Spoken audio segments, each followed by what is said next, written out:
Perhaps the hardest question that you can ask a reader is, what is your top 10 books of all time? I hate this question so much because it's so difficult to answer. However, I did go through all the books that I have read and picked out my top 10 fantasy books of all time. I did do my top 10 books of all time over a year and a half ago. However, the answers have changed now, and also in that video there are some series and some single books.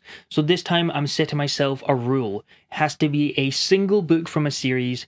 You can't have multiple books from the same series, otherwise it will be dominated by like 2 or 3 series. However, there is one case where the same author has 2 different series in my top 10. I'm sure you can guess who, but it just has to be that way, okay?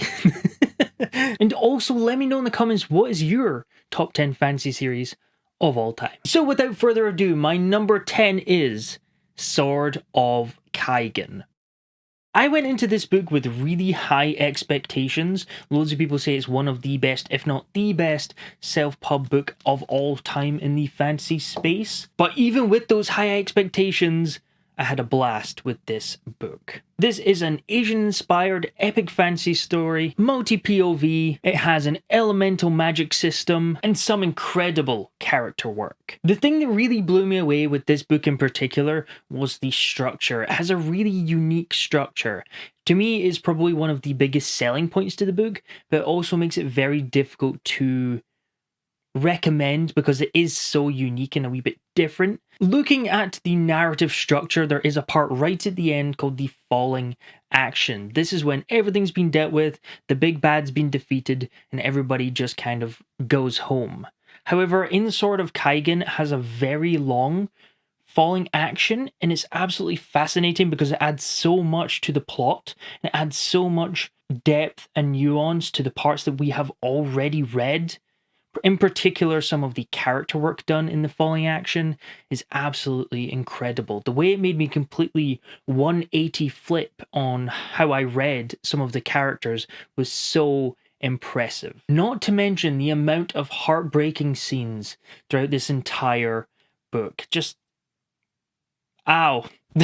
It's one of those fantasy books that I will just continue to think about in the years to come. And also, if you're looking for a special edition, Wraithmarked are currently doing another special edition with Rob J. Hayes' Where Loyalties Lie. In the number 9 spot, we have Network Effect by Martha Wells. Now, this is the first full-length book in the Murderbot diaries, but the first 4 are novellas. However, I chose the full-length novel because it does everything I love about the novellas, but just does it over an entire novel worth of words and story. The Murderbot Diaries follows a sec unit who is kind of a bodyguard for humans as they go on expeditions to planets. But Murderbot doesn't really want to do that. It thinks humans are dumb, they always end up getting themselves killed and making its life very difficult, and it just wants to stay home and watch its entertainment feed. So it's a very relatable character. As you could probably tell from the premise, there is a lot of humor in this book, in particular with Murderbot and how it deals with people, but it does also really go into themes of anxiety and sort of social anxiety, and I think it deals with that very, very well. And each of the novellas and also the full-length novel kind of have their own mystery plot that Murderbot then ends up getting inveigled into and having to deal and solve and save all these humans in different situations. But there's also a through-line plot of Murderbot trying to find its way in the world and also looking into its past. It does have some really interesting parts of its past that seem to have been erased from its memory, so it's kind of hunting down its own past as well as dealing with the mystery that's usually tied to each of the installments. And I do think that Network Effect is the strongest of the bunch that we have got so far, partly because it is a full-length novel and Martha Wells was really able to delve in deeper into the character of Murderbot, in particular the ending. It was how it managed to have me laughing and really emotional within the same page or paragraph was so impressive. There's few books that can make me laugh out loud and also nearly cry but Martha Wells is one of those authors, and The Network Effect is the best so far. In the number 8 spot, we have The Lies of Locke, Lamora by Scott Lynch. Now, what is there to say about this book? The first thing that I noticed that really drew me into this book was the prose style. I absolutely love how Scott Lynch writes. It's incredibly immersive, but also very descriptive, and he has a very unique setting and also very unique characters. And the way that he's able to portray that through his word choice is just so well done. This follows a young man called Locke, and it's kind of his coming-of-age story into becoming a con man. It has elements of found family with this sort of thief guild that comes together, and watching these really clever cons and things unfold throughout the story is fascinating to read. There's one pretty early on in the book, probably the first third, and it clicked in my head what was going on just before the reveal, and I was like, that's genius, that's so cool. It's such a clever and interesting con, and I thought it was absolutely fascinating to just see what they're going to do next. Scott Lynch also creates a really fascinating world. We spend this book in a city called Camor, which reminds me a little bit of Venice. It is this sort of boat city with lots of lakes connected around. It has these massive towers that all have different colors. They're connected to sort of these noble families. There's lots of different gods and deities, and even Locke and his friends are part of this religious affiliation to this god of thieving. So they don't even steal all this gold and money from the rich so they can spend it. They do just chuck it in this huge vault for their god. It's so fascinating, the world and the different intricacies that Scott Lynch weaved into the story itself. And he really doesn't hold your hand throughout the story. You do just kind of piece it together as you're going on, and I think it's done incredibly well. Next one up, we have Empire of the Vampire in slot 7.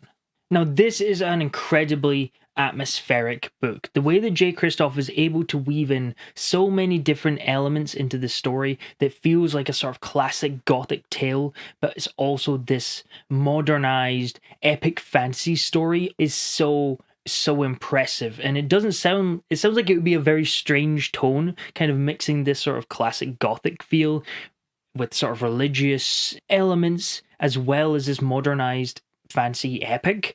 You think it'd be weird, but it works, and I think it makes a really unique epic fantasy story that I've not read anything similar anywhere else. We follow Gabriel de Leon, who is a Silver Saint, which means he hunts down and kills vampires. However, this story starts with him in a cell telling his story to a vampire, and he calls himself the Last Silver Saint.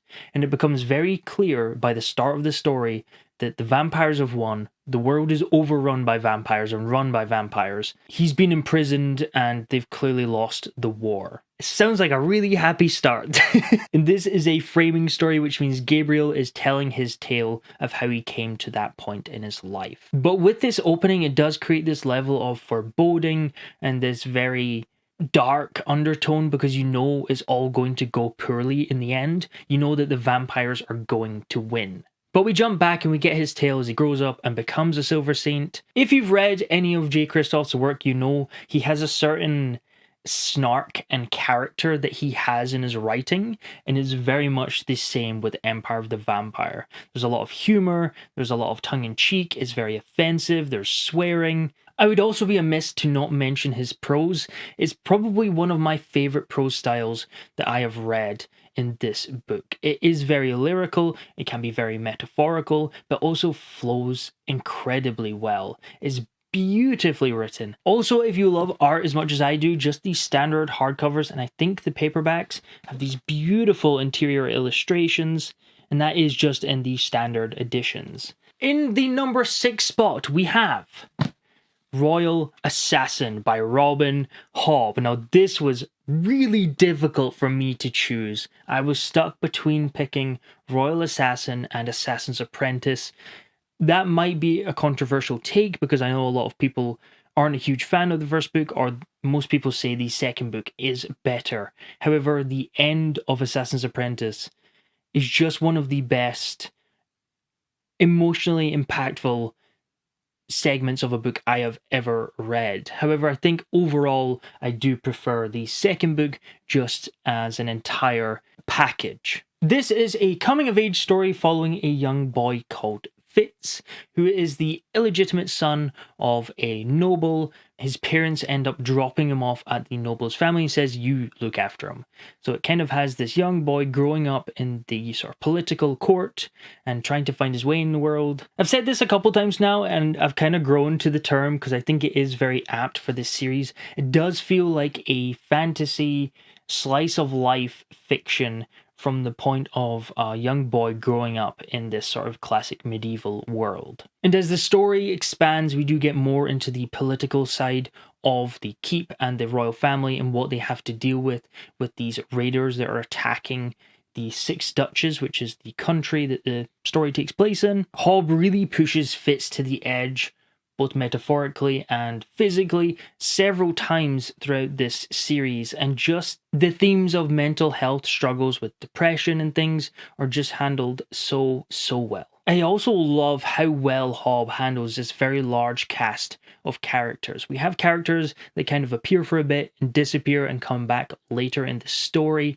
and the way that she's able to create such unique and interesting side characters, even with a very short time on the page, is incredibly impressive and speaks volumes to her understanding of not only her characters and her world, but just people as a whole. And while prose doesn't make or break a book for me, I absolutely love when a book has good writing and very nice prose to read. And Hobb has this amazing style where it feels so timeless. It kind of has this very classic fantasy feel to it, but it doesn't feel dated in any way. Incredibly immersive, incredibly beautiful writing, and a great story. Okay, we are now in the top 5 slots, and in 5th place we have Hero of Ages by Brandon Sanderson. This is the 3rd book in the Mistborn trilogy, and while I would never have included it on this list if I didn't love this story and love these characters, I do think there is some bias because this was the trilogy that got me into reading adult fantasy. And just these moments where you find certain books at the right time, it just resonates with you forever. So I don't think I'll ever not have Mistborn in my top 10 of all time. And I do think in particular Hero of Ages was a really important moment for me as a reader. I remember finishing it one night in 2020, and I kid you not, outside was covered in mist, it was dark, the streetlights were lighting up the mist, and I just finished it and I looked out the window and I was like, wow, that's that's pretty cool, this misty outside, as I finished this trilogy. And I just remember thinking when I finished it, this is my personality now. This is what I want to keep reading fantasy books. This is absolutely incredible, and it is just a fantastic ending to a really good trilogy. I'm not sure there's too much I need to say about Mistborn by Brandon Sanderson.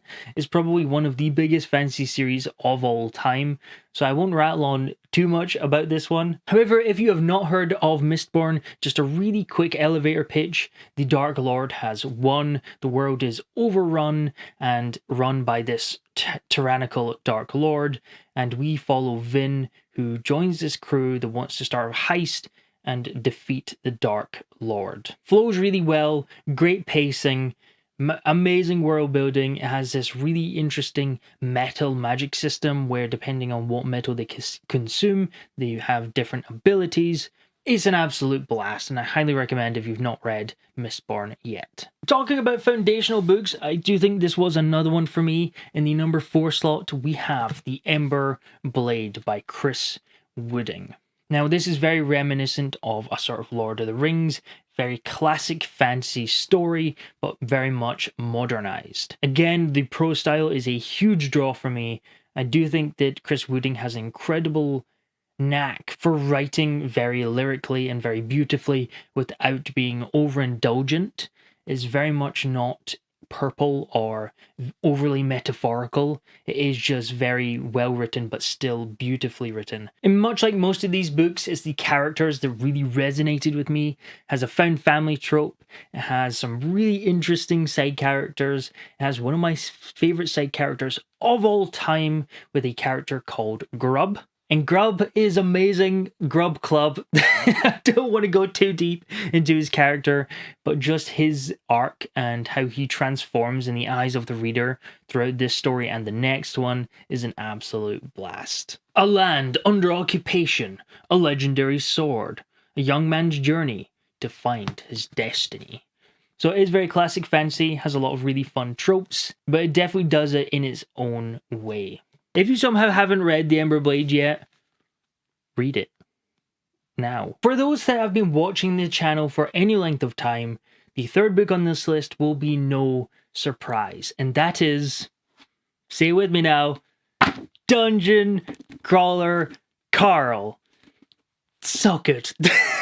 This series really came out of nowhere for me. It wasn't even on my radar. And then I heard Andrew over at Andrew Wizardly Reads talking with Murphy Napier, and he mentioned the premise of this book, and I was immediately sold just on the premise alone. And then as soon as I read it, it skyrocketed into my top fantasy books of all time. A premise is that aliens come down and they crush every structure on Earth, immediately killing most of humankind. And then the survivors of this huge collapse are chucked into this alien survival TV show. This all takes place in this massive dungeon, and these dungeons have floors, and the object of this TV show is to make it down to the next floor, and down to the next floor, and down to the next floor. However, on the way, you will be fighting monsters, you'll be hunting down stronger gear to try and help your chances of survival, and of course, humans end up killing each other to steal gear and resources. So it becomes very dark. This is a lit RPG series, which means it does have game-like mechanics. If you play video games, you know exactly what I'm talking about. Characters can level up certain elements of themselves within this dungeon, such as if they keep using their fist and killing monsters, they'll become stronger at fighting with their fists. Or if they choose to fight with a weapon, they'll become stronger and more able with that weapon. And they can level up each of these different skills, as well as finding different items to help boost certain elements of themselves, as well as armor and weapons and spells. And potions, because they do have a health bar as such, and when their health bar drops to 0, they're dead. It is by far the funniest book series I have ever read. It's so ridiculous, and I love it so much. In the first book alone, there's this side story with meth llamas. It's ridiculous. And while it does have this very ludicrous, very funny overtone, there is this darker undertone that comes from the survival element of this TV show. Because yes, it's meant to be wacky and entertaining because it's an alien TV show. However, it's also really dark because they have to kill one another and survive by making it down in this dungeon. And if you do plan on checking it out, I highly recommend the audiobooks narrated by Jeff Hayes. In my opinion, that is the best way to consume this story. Whoa, so good. In the number 2 slot, we have the grandfather of fantasy himself, J.R.R. Tolkien, with Lord of the Rings. This might be sacrilege, the fact that it's in slot 2. However, my first introduction into fantasy was very much with the Lord of the Rings films, and that's kind of become the canon in my head. And while I read and loved the Lord of the Rings, of course, it's foundational. But not only that, I know a lot of people write it off as just the foundational books of its time and how it spawned a lot of what we call fantasy now. It's just a great story. There's incredible characters, an insane amount of world building and different nuances in this story and the world. And it's just so comforting to read now that I absolutely love this book. But again, my heart will always be with the movies just because that was my first introduction into the Lord of the Rings mythos. That being said, The Hobbit and then The Lord of the Rings were some of the first fantasy books I ever read. And what's there to say about Lord of the Rings? So instead I'm going to use this time to defend Tom Bombadil. Don't be mean to Tom. Tom's a lovely fellow. He has some really good songs. He probably is a god. He just didn't want to get involved. And he has incredible fashion sense. So I don't know why he gets all this hate. I think he's a really cool guy. Very chill. And I will not listen to anyone who thinks otherwise. He's just a lovely fellow who deserves to be the godlike character that he is.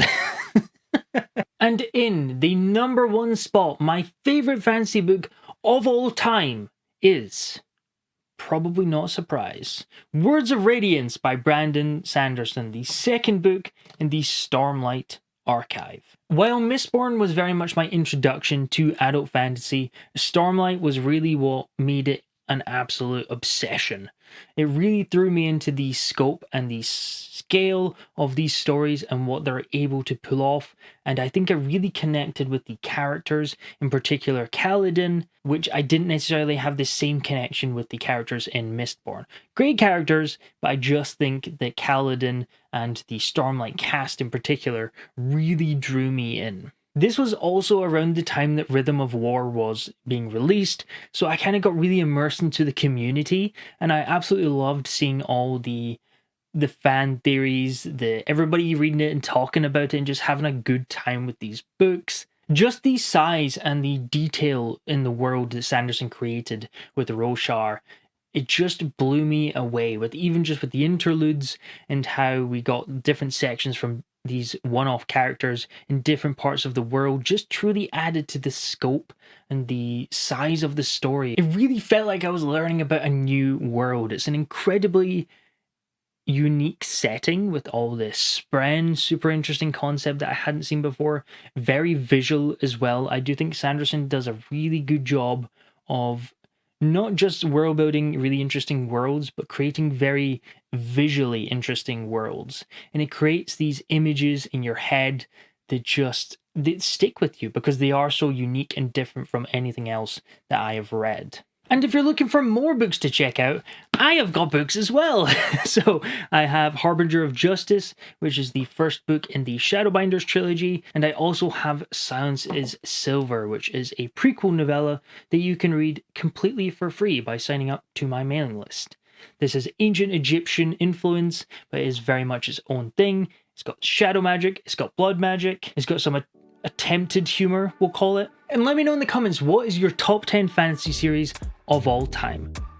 Thank you very much for watching. Always looking for recommendations.